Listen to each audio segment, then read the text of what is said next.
Sekretaris wanita di seberang sedang beradegan panas dengan si jutawan sambil merokok, tanpa menyadari bahwa seorang pembunuh sudah membidiknya. Namun sang pembunuh tak tahan untuk menoleh melihat wanita cantik itu, dan akhirnya mendapati detak jantungnya melonjak hingga 101.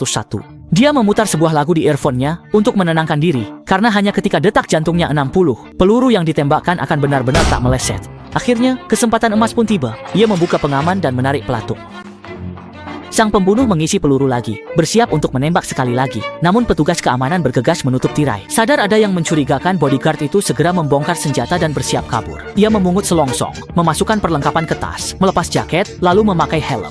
Setelah merasa aman, ia menyewa sepeda lewat ponsel. Ia membuang peredam ke selokan, lalu mengayuh lewat jalan kecil agar tidak terjebak polisi. Saat melewati sebuah truk sampah, ia dengan santai membuang semua perlengkapannya ke dalamnya. Lalu, parkir sepeda listrik, lanjut jalan kaki, dan buang helm ke sungai dari jembatan. Usai berjalan 30 menit, ia menemukan penginapan terpencil. Meski sederhana, ia tetap membersihkan diri dengan saksama agar tak ada sisa bau mesiu, lalu mencukur janggutnya.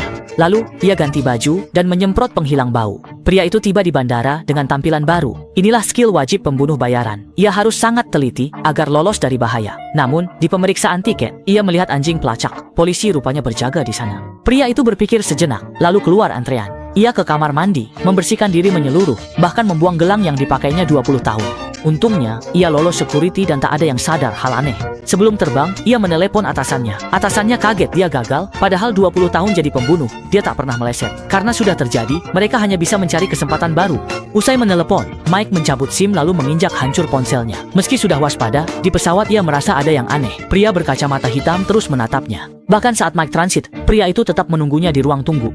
Makin dipikir, rasanya makin aneh. Jadi dia langsung ganti tiket ke besoknya. Malam itu di hotel, dia minta makanan diantar ke kamar. Sebelum buka pintu, dia mengintip lama untuk memastikan kondisi aman, lalu menyuruh pelayan segera pergi setelah menaruh makanannya. Usai pelayan pergi, ia kunci pintu lalu taruh gelas di gagang pintu dan panci di bawahnya biar jatuhnya gelas memicu suara peringatan. Ia pun bawa pisau ke sofa, sebab jika ada penyusup, target utamanya pasti tempat tidur. Begitulah Mike melewati malam dengan aman. Untungnya setelah naik pesawat, ia tak lagi melihat pria berkacamata hitam itu. Akhirnya ia kembali ke kotanya sendiri. Mobilnya terparkir dekat bandara sesuai rencana. Namun saat menyetir pulang, ia menemukan jejak sepatu pria itu dan banyak puntung rokok di luar perkebunan. Istrinya tidak merokok, jelas ini bekas pengintai. Mike bergegas masuk, tapi tetap tak menemukan istrinya. Kamar mandi berantakan dan penuh darah, bekas perkelahian. Mike menelepon adik iparnya, ternyata istrinya sudah di rumah sakit. Istrinya luka di kepala dan masih kritis.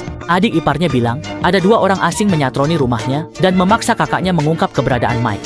Kakaknya bungkam hingga akhir meski hampir tewas. Mendengarnya Mike sadar semua ini ditujukan padanya.